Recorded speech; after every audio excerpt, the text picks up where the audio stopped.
ಅದಕ್ಕಾಗಿ ನಾವು ಭಾರತೀಯರು ಎಲ್ಲೆಲ್ಲಿ ಪ್ರವಾಸ ಹೋಗಿರ್ತೀವಿ ನಮ್ಮ ಕೇರ್ಫುಲ್ನಾಗ ನಾವು ಇರಬೇಕು. ಆ ಹಿನ್ನೆಲೆಯಲ್ಲಿ ಭಾರತ ಸರ್ಕಾರ ಸಹಿತ ಆಯಾ ದೇಶಗಳ ಜೊತೆ ಸಂಪರ್ಕ ಇಟ್ಕೊಂಡು ಅಲ್ಲಿ ಯಾರ್ಯಾರು ಭಾರತೀಯರಿದ್ದಾರೆ ಅವರ ರಕ್ಷಣೆಗೆ ಏನೇನು ಮಾಡಬೇಕು ಅದೆಲ್ಲ ಮಾಡ್ತಾಯಿದ್ದಾರೆ.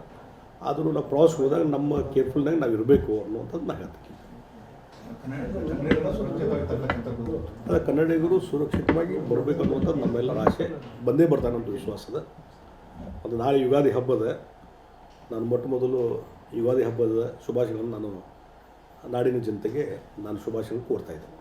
ಸರಿ, ಈ ಸರ್ಕಾರ ಒಂದು ಕಡೆ ಹಾಲಿನ ದರನ ಹೆಚ್ಚಳ ಮಾಡ್ತು, ಮತ್ತೊಂದು ಕಡೆ ಕರೆಂಟ್ ದರ ಹೆಚ್ಚಳ ಮಾಡ್ತು, ಒಂದು ಕಡೆ ಫ್ರೀ ಅಂತಾರೆ ₹4 ಹಾಲಿನ ದರವನ್ನು ಹೆಚ್ಚಳ ಮಾಡಿದ್ದಾರೆ ಸರ್. ಅಲ್ಲ, ಅದೇ ಒಟ್ಟು ಈ ಸರ್ಕಾರ ಬಂದ ಮೇಲೆ, ಸಿದ್ದರಾಮಯ್ಯ ಸರ್ಕಾರ ಬಂದ ಮೇಲೆ ಒಂದು ಕಡೆ ಗ್ಯಾರಂಟಿ ಅಂಥೇಳಿ ಆ ಯೋಜನೆ ಮುಖಾಂತರ ಫ್ರೀ ಕೊಡ್ತೀವಿ ಅನ್ನೋದು, ಮತ್ತೊಂದು ಕಡೆ ಜನಸಾಮಾನ್ಯರಿಗೆ ಬರೆ ಹಾಕುವಂಥ ಕೆಲಸ ದಿನನಿತ್ಯ ನಡೀತಾ ಇದೆ. ವಿದ್ಯುತ್ ದರ ಏರಿಕೆ ಇರ್ಬೋದು, ಆಮೇಲೆ ಹಾಲಿನ ದರ ಏರಿಕೆ ಇರ್ಬೋದು, ಈ ರೀತಿ ಮತ್ತು ಸಾರಿಗೆ ಸಂಸ್ಥೆಯ ದರ ಏರಿಕೆ ಇರ್ಬೋದು. ಈ ರೀತಿ ಪ್ರತಿ ಹಂತದಲ್ಲಿ, ಯಾಕಂದರೆ ರಾಜ್ಯ ಸರ್ಕಾರ ಆರ್ಥಿಕವಾಗಿ ದಿವಾಳಿಯಾಗಿದೆ. ಸರ್ಕಾರವನ್ನು ಹೇಗೆ ನಡೆಸಬೇಕು ಅನ್ನುವಂಥದ್ದು ಅವ್ರಿಗೆ ಗುರ್ತಾಗ್ತಾ ಇಲ್ಲ. ಈ ಕಡೆ ಎಕ್ಸೈಜದ್ದು ಕಲೆಕ್ಷನು, ರೆವಿನ್ಯೂ ಕಲೆಕ್ಷನ್ ಟಾರ್ಗೆಟು ಜಾಸ್ತಿ ಮಾಡುವಂಥದ್ದು, ಅಂದರೆ ಇನ್ನೂ ಹೆಚ್ಚು ಕುಡೀರಿ ಅಂತ ಹೇಳಿ ಜನರಿಗೆ ಹೇಳುವಂಥದ್ದು. ಈ ರೀತಿ ಒಂದು ಸರ್ಕಾರದಲ್ಲಿ ಆಡಳಿತದಲ್ಲಿ ಬಿಗಿಯನ್ನು, ನಿಯಂತ್ರಣವನ್ನು ಕಳ್ಕೊಂಡ್ಬಿಟ್ಟಿದ್ದಾರೆ ಸಿದ್ದರಾಮಯ್ಯ. ಮತ್ತು ಏನು ಆರ್ಥಿಕ ಎಕ್ಸ್ಪರ್ಟ್ಸ್ ಅಂತ ಅಂತಿದ್ರು, ಒಂದು ಬಜೆಟನ್ನು ಮಂಡನೆ ಮಾಡೋದ್ರಲ್ಲಿ ದಾಖಲೆ ಏನು ಮಾಡಿದ್ದಾರೆ, ಬಹುಶಃ ಅದಕ್ಕೆ ವ್ಯತಿರಿಕ್ತವಾಗಿ ಸಿದ್ದರಾಮಯ್ಯ ನಡ್ಕೊತಾ ಇದ್ದಾರೆ. ಆರ್ಥಿಕ ಸಮತೋಲನವನ್ನು ಕಾಯ್ಕೊಂಡು ಹೋಗಲಿಕ್ಕೆ ಆಗ್ತಾಯಿಲ್ಲ. ಹೀಗಾಗಿ ಬೇರೆ ಬೇರೆ ರೀತಿಯಲ್ಲಿ ಈಗ ನೀವು ಗ್ಯಾರಂಟಿ ಮುಖಾಂತರ ಫ್ರೀ ಕೊಡ್ತೀರಿ, ವಿದ್ಯುತ್ ಫ್ರೀ ಕೊಡ್ತೀರಿ, ಆಮೇಲೆ ಬಸ್ನಾಗ ಫ್ರೀಯಾಗಿ ಅಡ್ಡಾಡಿಸ್ತೀರಿ, ₹2,000 ಮಹಿಳೆಯರಿಗೆ ಕೊಡ್ತೀರಿ. ಹಾಗೆ ಇವತ್ತು ರೈತರಿಗೆ ನೀವು ನಿಮ್ಮ ಇದರಿಂದನೇ ಕೊಟ್ಬಿಡ್ರಲ್ಲ, ನಿಮ್ಮ ಖಜಾನೆಯಿಂದ ರೈತರಿಗೆ ನಿಮ್ಮೊಂದು ಕ್ರೆಡಿಟ್ ಬರ್ತದೆ ನೀವು ಕೊಡೋದ್ರಿಂದ. ಹಾಲಿಂದ ಈಗ ಜನಸಾಮಾನ್ಯರ ಮೇಲೆ ಬರೆ ಹಾಕೋ ಬದಲಿ ರೈತರ ಸಲುವಾಗಿ ನೀವು ₹4 ದರ ಇರಿಸಿರಿ ಅಂತಿರಲ್ಲ, ಆ ರೈತರಿಗೆ ಹಿಂದೆ ಯಡಿಯೂರಪ್ಪರು ಇದ್ದಾಗ ಮತ್ತು ಅವರೇ ಚಾಲು ಮಾಡಿದ್ದವರು. ರೈತರಿಗೆ ಪ್ರೋತ್ಸಾಹ ಧನ ಅನ್ನುವಂಥದ್ದು ಅವರೇ ಚಾಲು ಮಾಡಿದ್ರು. ಯಡಿಯೂರಪ್ಪನವ್ರು ಇದ್ದಾಗ ₹2 ಚಾಲು ಮಾಡಿದ್ರು ಅವರು. ಮುಂದಿನ ಸರ್ಕಾರ ಅದನ್ನು ನಡೆಸ್ಕೊಂಡು ಬಂದರು. ಹಾಗೆ ನೀವು ₹4 ಪ್ರೋತ್ಸಾಹ ಧನ ಕೊಡ್ರಿ ನಿಮ್ಮ ಬಜೆಟ್ನಿಂದ. ಜನಸಾಮಾನ್ಯರ ಮೇಲೆ ಯಾಕೆ ಬರ ಹಾಕ್ತೀರಿ? ರೈತರ ಕಾಳಜಿ ತೆಗೆದುಕೊಳ್ಬೇಕು. ಡೆಫಿನೆಟ್ಲಿ ರೈತರು ಒಳ್ಳೆಯ ವರಮಾನ ಆಗಬೇಕು. ಹಾಲು ಹೈನುಗಾರಿಕೆಯಿಂದ ಅದ್ರ ಬಗ್ಗೆ ಪ್ರಶ್ನೆನೇ ಇಲ್ಲ. ಆದರೆ ಅದನ್ನು ನಿಮ್ಮ ಖಜಾನೆಯಿಂದ ಬರೆಸಲ್ರಿ. ಇಲ್ಲೆಲ್ಲ ಮಾಡಕತ್ತಿಲ್ಲ.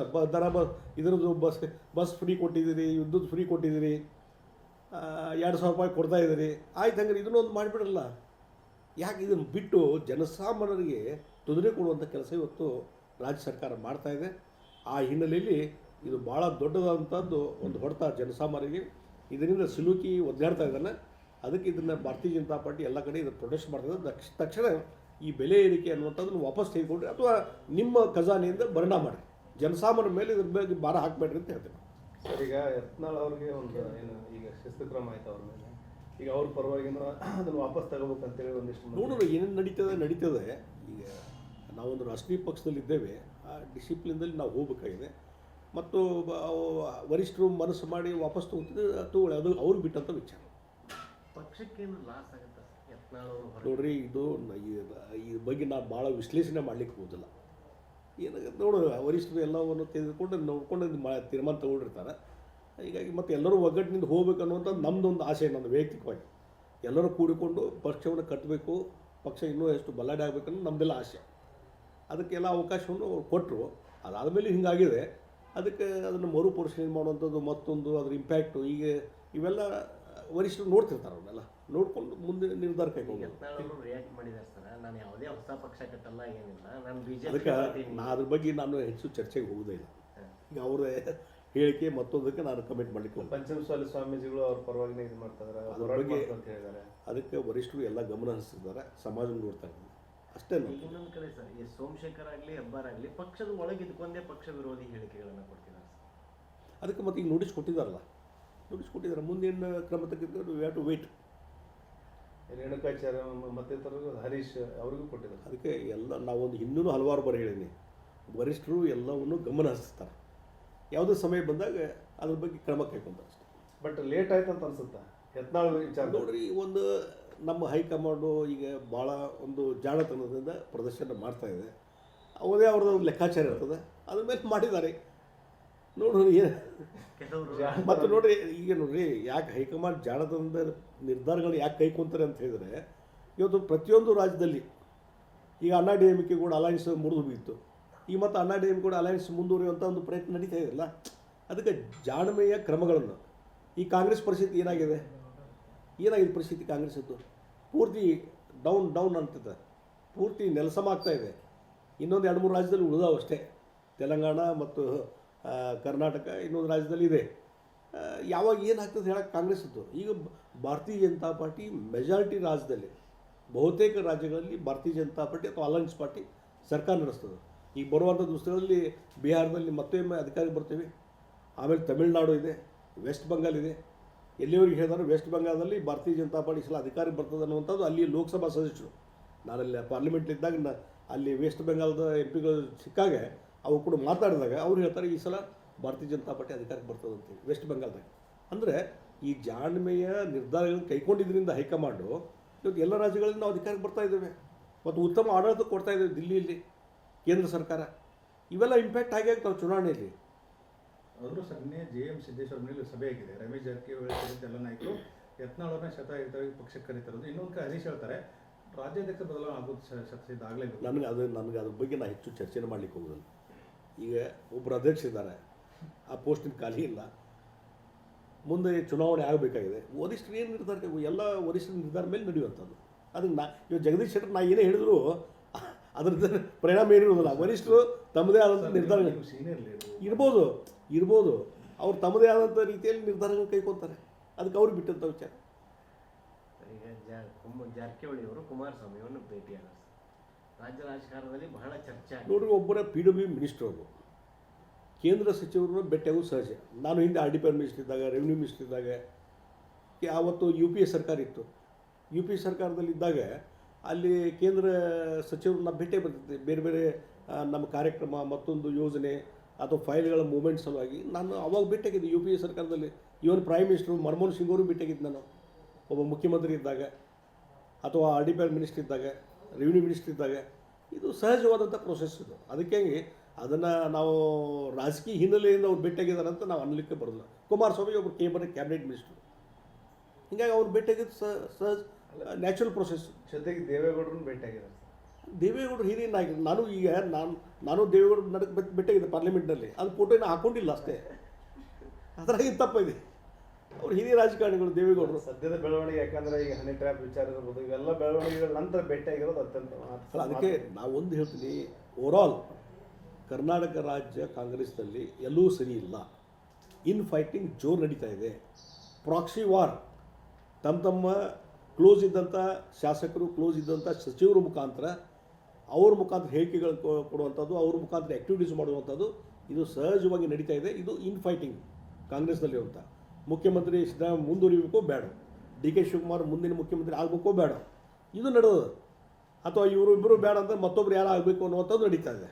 ಹೀಗಾಗಿ ಇದೇನು ಪ್ರಾಕ್ಸಿ ವಾರ್ ನಡೆಯೋದಲ್ಲ, ಇದು ಕೊನೆಗೆ ಎಲ್ಲಿ ಅಂತಿಮ ಇಲ್ಲಿ ಬರ್ತದೆ ಅಂದರೆ ಈ ಸರ್ಕಾರ ಕೊಲ್ಯಾಪ್ಸ್ ಆಗ್ತದೆ ಅಷ್ಟೇ. ಅಲ್ಲ, ಅದಕ್ಕೆ ಪೂರಕವಾಗಿ ಏನಾದ್ರು ಭೇಟಿಯಾಗಿದ್ದಾರೆ ಅಂತ ಅಲ್ಲ, ಅದನ್ನು ಅವ್ರು ಹೇಳಬೇಕು. ಯಾಕಂದ್ರೆ ನಾ ಅಲ್ಲಿಲ್ಲ. ಅವರಿಬ್ಬರ ಮಧ್ಯದಲ್ಲಿ ನಡೆದಂಥ ಮಾತುಕತೆ, ಅದರಲ್ಲಿ ನಾ ಪಾರ್ಟಿ ಇಲ್ಲ, ಅದಕ್ಕೆ ನನಗೇನು ಗೊತ್ತಾಗಬೇಕು.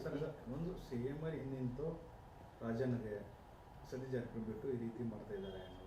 ಅಲ್ಲಿ ನಾವು ಒಂದು ಹೇಳಿದ ಪ್ರಾಕ್ಸಿ ವಾರ್ ಅಂತ ನಾನು ಹೇಳಿದ ಅರ್ಥನೇ ಅದು. ಮುಖ್ಯಮಂತ್ರಿಗಳು ಏನೂ ಮಾತಾಡ್ತಾ ಇಲ್ಲ. DK ಶಿವಕುಮಾರು ನಾನು ಮುಂದಿನ ಮುಖ್ಯಮಂತ್ರಿ ಆಗಬೇಕು ಅಂತ ಹೇಳಿ ಅವ್ರೇನು ಹೇಳ್ತಾ ಇಲ್ಲ. ಅವರು ಹಿಂಬಾಲಕರಾದ ಶಾಸಕರು ಹೇಳ್ತಾರೆ ಮುಂದಿನ ಮುಖ್ಯಮಂತ್ರಿ DK ಶಿವಕುಮಾರ್ ಅಂತೇಳಿ. ಈಗ ಸಿದ್ದರಾಮಯ್ಯನವರು ಮುಂದುವರಿಬೇಕಂತಾರೆ, ಅವ್ರಿಗೆ ಕ್ಲೋಸ್ ಇರುವಂತಹ ಏನು ಸರ್ಕಲ್ ಇದೆ, ಅವ್ರು ಹೇಳ್ತಾರೆ ಸಿದ್ದರಾಮಯ್ಯನವರು 5 ವರ್ಷ ಮುಖ್ಯಮಂತ್ರಿ ಅಂತೇಳಿ. ಹೀಗಾಗಿ ಅದರದ್ದು ಏನು ಇನ್ ಫೈಟಿಂಗ್ ಇದೆಯಲ್ಲ, ಅದ್ರ ರಿಸಲ್ಟ್ ಏನದು, ಕೊನೆಗೆ ಈ ಸರ್ಕಾರ ಕೊಲ್ಯಾಪ್ಸ್ ಆಗ್ತದೆ. ಇವತ್ತಿಲ್ಲ ನಾಳೆ ಯಾವಾಗಾದರೂ ಕೊಲ್ಯಾಪ್ಸ್ ಆಗ್ಬೋದು, ಎನಿ ಟೈಮ್. ಸರಿ, ಫಸ್ಟ್ ಹನಿ ಟ್ರ್ಯಾಪ್ ಅಂತಂದ್ರು, ಆಮೇಲೆ ಈಗ ಕೊಲೆ ಆರೋಪದಲ್ಲಿ ಪ್ರಕರಣ ದಾಖಲಾಗಿರ್ತಕ್ಕಂಥದ್ದು. ಫಸ್ಟ್ ಹನಿ ಟ್ರ್ಯಾಪ್ ಆಗಿದೆ, ಅಟೆಂಪ್ಟ್ ಆಗಿದೆ ಅಂತ ರಾಜನ್ ಅವರು ಸದನದಾಗ ಹೇಳ್ತಾರೆ. ಈಗ ಅವ್ರ ಮಗ ಹೋಗಿ ಕೊಲೆ ಸಂಚು. ಅದಕ್ಕೆ ಇದು ನೋಡ್ರಿ, ಇದು ಏನಾಗಿದೆ, ಒಟ್ಟು ಸಮಸ್ಯೆ ಅದರಲ್ಲಿ ಹನಿ ಟ್ರ್ಯಾಪದ್ದು ಭಾಳಷ್ಟು ಒಳಗಿನ ವಿಚಾರಗಳು ಇದ್ದಾವೆ. ಅದು ಮುಖ್ಯಮಂತ್ರಿಗೆ ಗುರ್ತಿದೆ, DK ಶಿವಕುಮಾರ್ ಗುರ್ತಿದೆ. ಅದನ್ನು ಬಹಿರಂಗ ಮಾಡಿದರೆ ಏನಾಗ್ತದೆ, ಎನ್ಕ್ವೈರಿ ಆದರೆ ಏನು ಇಫೆಕ್ಟ್ ಆಗ್ತದೆ ಸರ್ಕಾರ ಮೇಲೆ, ಆಗದೇ ಇದ್ರೆ ಏನಾಗ್ತದೆ, ಎಲ್ಲವನ್ನೂ ವಿಚಾರ ಮಾಡಿಕೊಂಡು. ಈಗ ರಾಜೇಂದ್ರನ ಮಗ ರಾಜೇಂದ್ರ ಅವ್ರು ಮೊದಲು ಹನಿ ಟ್ರ್ಯಾಪ್ ಅಂತಂದರು, ಈಗ ನಂಗೆ ಕೊಲೆ ಬೆದರಿಕೆ ಅಂತ ಕಂಪ್ಲೇಂಟ್ ಕೊಟ್ಟಿದ್ದಾರೆ. ಅಂದರೆ ಇದರ ಅರ್ಥ ಏನಾಗತ್ತೆ, ಡೇ ಬೈ ಡೇ ಸ್ಟೇಟ್ಮೆಂಟ್ಗಳು ಚೇಂಜ್ ಆಗ್ತವೆ. ಇವತ್ತು ರಾಜನ್ ಅವರು ಓಪನ್ ಅಸೆಂಬ್ಲಿಯಲ್ಲಿ ಅಲಿಗೇಷನ್ ಮಾಡಿ ಹನಿ ಟ್ರ್ಯಾಪ್ ಆಗ್ತದೆ ಅಂತ ಹೇಳಿ ಕೊನೆಗೆ ಕಂಪ್ಲೇಂಟ್ ಕೊಡ್ಬೇಕಲ್ಲ ತಕ್ಷಣ. ಇವತ್ತು ಇನ್ನು ನನಗೇನೋ ತೊಂದರೆ ಆದರೆ ಇವತ್ತು ಪೊಲೀಸ್ ಸ್ಟೇಷನ್ಗೆ ಕಂಪ್ಲೇಂಟ್ ಕೊಡಬೇಕು. ಇವತ್ತು ಯಾವುದೋ ಒಂದು ಕ್ರಿಮಿನಲ್ ಆ್ಯಕ್ಟ್ ಆತಂದರೆ ಇಮಿಡಿಯೇಟ್ಲಿ ಸಡನ್ನಾಗಿ ಆ್ಯಕ್ಷನ್ ಆಗಬೇಕು, ಕಂಪ್ಲೇಂಟ್ ಫೈಲ್ ಆಗಬೇಕು. ನೀವು ಕಂಪ್ಲೇಂಟ್ ಮಾಡಿಲ್ಲ ಅಂದರೆ ನಿಮ್ಮದಲ್ಲಿ ಏನೋ ಒಂದು ವೀಕ್ನೆಸ್ ಅದ ಅಂತ ಅರ್ಥ ಆಗ್ತದೆ. ನೀವು 4-5 ದಿವಸ ವಿಚಾರ ಮಾಡಿಕೊಂಡು ಕಂಪ್ಲೇಂಟ್ ಕೊಡ್ತೀರಿ ಅಂತಂದರೆ ನಿಮಗೂ ಎಲ್ಲ ಮೈನಸ್ ಪಾಯಿಂಟ್ಸ್ ಅದಾವೆ. ಅದಕ್ಕಾಗಿ 10 ಸಲ ವಿಚಾರ ಮಾಡಿ ಒಂದೇನೋ ಒಂದು ಪರ್ಮಿಷನ್ ಕಟ್ಟಿ ಕಂಪ್ಲೇಂಟ್ ಯಾರ ಕಡೆ ಕೊಡಬೇಕು? ಇನ್ವೆಸ್ಟಿಗೇಷನ್ ಆಫೀಸರ್, ಯಾವ ಕನ್ಸರ್ನ್ ಪೊಲೀಸ್ ಸ್ಟೇಷನ್ ಇರ್ತದೆ ಅಥವಾ ಯಾರು ಹೈಯರ್ ಆಫೀಸರ್ ಇರ್ತದೆ ಅವ್ರಿಗೆ ಹೋಗಿ ಕಂಪ್ಲೇಂಟ್ ಕೊಡಬೇಕು. ಅದು ಬಿಟ್ಟು ಎಲ್ಲಿ ಕೊಡ್ತೀರಿ? ಹೋಮ್ ಮಿನಿಸ್ಟ್ರಿಗೆ. ಹಂಗೆ ಪ್ರತಿಯೊಬ್ಬ ಜನಸಾಮಾನ್ಯರು ಏನಾರು ಅನ್ಯಾಯ ಆದರೆ ನಾವು ಹೋಮ್ ಮಿನಿಸ್ಟ್ರಿಗೆ ಹೋಗಿ ಕಂಪ್ಲೇಂಟ್ ಕೊಡಬೇಕು, ಅವ್ರು ಅಲ್ಲಿ ಫಾರ್ವರ್ಡ್ ಮಾಡಬೇಕು. ಇದೆಂಥ ಪದ್ಧತಿ ಇದು? ಒಬ್ಬ ಮಿನಿಸ್ಟ್ರ್ ಇದ್ದಂಥವ್ರಿಗೆ ಈ ಪ್ರೊಸೀಜರ್ ಗುರ್ತಿಲ್ಲ ಅಂತಂದರೆ ಬಹುಶಃ ಏನೋ ಒಂದು ಒಳಗೆ ಏನೋ ನಡೀತಾ ಇದೆ. ಇದನ್ನು ಮುಚ್ಚಿ ಹಾಕುವಂಥದ್ದಾಗಲಿ ಹನಿ ಟ್ರ್ಯಾಪು, ಅಥವಾ ಹನಿ ಟ್ರ್ಯಾಪು ಭಾಳ ಸೀರಿಯಸ್ ಆಗಿ ಇನ್ವೆಸ್ಟಿಗೇಷನ್ ಆದರೆ ಯಾರ್ಯಾರ್ದು ಇನ್ವಾಲ್ವ್ಮೆಂಟ್ ಅದೆ, ಯಾರ್ಯಾರು ಹೊರಗೆ ಬರ್ತಾರೆ ಹೆಸರುಗಳು, ಅದರಿಂದ ಕಾಂಗ್ರೆಸ್ ಸರ್ಕಾರಕ್ಕೆ ತೊಂದರೆ ಆಗ್ತದೆ. ಈ ಹಿನ್ನೆಲೆಯಲ್ಲಿ ಕಾಂಗ್ರೆಸ್ ಸರ್ಕಾರ 100% ಈ ಹನಿ ಟ್ರ್ಯಾಪ್ ವಿಚಾರದಿಂದ ನ್ಯಾಷನಲ್ ಲೆವೆಲಲ್ಲಿ ಡಿಬೇಟ್ ಆಯ್ತಿದ್ದು. ಅಲ್ಲಿ ದಿಲ್ಲಿಯಲ್ಲಿದ್ದಾಗೂ ಅಲ್ಲಿಗೆ ಪಾರ್ಲಿಮೆಂಟ್ಲಿ ಹೋಗಲಿ ಅಥವಾ ನಮ್ಮ ಕರ್ನಾಟಕ ಭವನದಲ್ಲಿ ಬಂದು ಅದನ್ನೇ ರಿಯಾಕ್ಷನ್ ಕೇಳೋರು ಮೀಡಿಯಾದವರು ಸತಿ ನಂಗಲ್ಲಿ. ಹೀಗಾಗಿ ನ್ಯಾಷನಲ್ ಲೆವೆಲಲ್ಲಿ ಡಿಬೇಟ್ ಆಯಿತು. ಆ ಹಿನ್ನೆಲೆಯಲ್ಲಿ ಇದು ಹನಿ ಟ್ರ್ಯಾಪದ್ದು ಏನದ ಇನ್ರೋಡ್ಸ್ ಹೋದರೆ ಬಹುಶಃ ಈ ಸರ್ಕಾರಕ್ಕೆ ತೊಂದರೆ ಆಗ್ತದೆ. ಅದಕ್ಕೆ ಅವರು ಇನ್ವೆಸ್ಟಿಗೇಷನ್ ಮಾಡ್ತಾರೆ, ಇನ್ನು ಮುಚ್ಚಿ ಹಾಕುವಂಥ ಕೆಲಸ ಮಾಡ್ತಾರೆ. ಇದೇನು ಯಾವುದೂ ಕೇಸ್ ಹೊರಗೆ ಬರೋದೇ ಇಲ್ಲ, ತಿಳ್ಕೊಂಬಿಡ್ರಿ.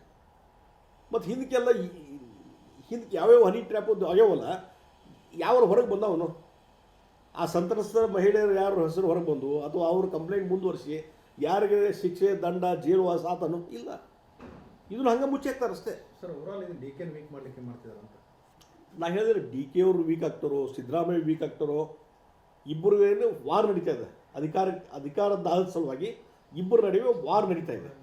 ಅದರಲ್ಲಿ ಯಾರು ಗೆಲ್ತಾರೋ ಯಾರು ಸೋಲ್ತಾರೋ ಯಾರು ವೀಕ್ ಆಗ್ತಾರೋ ಅದು ಕಾಂಗ್ರೆಸ್ ಬಿಟ್ಟಂಥ ವಿಚಾರ. DK ಅವರು ವೀಕ್ ಆಗಲಿ ಸ್ಟ್ರಾಂಗ್ ಆಗಲಿ ನಮಗೇನಾಗೋದೈತಿ, ಸಿದ್ದರಾಮಯ್ಯ ವೀಕ್ ಆಗಲಿ ಸ್ಟ್ರಾಂಗ್ ಆಗಲಿ ನಮ್ಮ BJP ಏನಾಗೋದೈತಿ, ನಮ್ಮ ಪಾರ್ಟಿ ನಾವು ಸ್ಟ್ರೆಂಥನ್ ಮಾಡ್ತೀವಿ. ಆದರೆ ಇವತ್ತಿನ ಪರಿಸ್ಥಿತಿಯಲ್ಲಿ ಸರ್ಕಾರದ ಇಮೇಜ್ ಉಳಿದಿಲ್ಲ, ಆಡಳಿತದಲ್ಲಿ ಬಿಗಿ ಆಡಳಿತ ಹೋಗ್ಬಿಟ್ಟಿದೆ, law and order situation worst ಆಗಿದೆ. ಆ ಹಿನ್ನೆಲೆಯಲ್ಲಿ ಇವತ್ತು ಸರ್ಕಾರ ಇದ್ದರೂ ಅಷ್ಟೇ ಇಲ್ದ್ರೂ ಅಷ್ಟೇ ಒಂದು ರೀತಿಯಿಂದ ಇದು ಡೆಡ್ ಅಂತಂತ ಸತ್ತು ಹೋಗಿದೆ ಈ ಸರ್ಕಾರ. ಕೋಮಾ ಸ್ಥಿತಿಗೆ ಬಂದು ಈಗ ಡೆಡ್ ಆಗುವಂಥ ಪರಿಸ್ಥಿತಿ ಬಂದದ, ಈಗ ಸತ್ತು ಹೋಗಿದೆ, ಈಗ ಏನು ಉಳಿದಿಲ್ಲ ಈಗ. ಹೀಗಾಗಿ ಅದು ಅಂತಿಮ ಯಾತ್ರೆ ಮಾಡಬೇಕಾಗಿದೆ ಅಷ್ಟೇ. ಈ ಹನಿ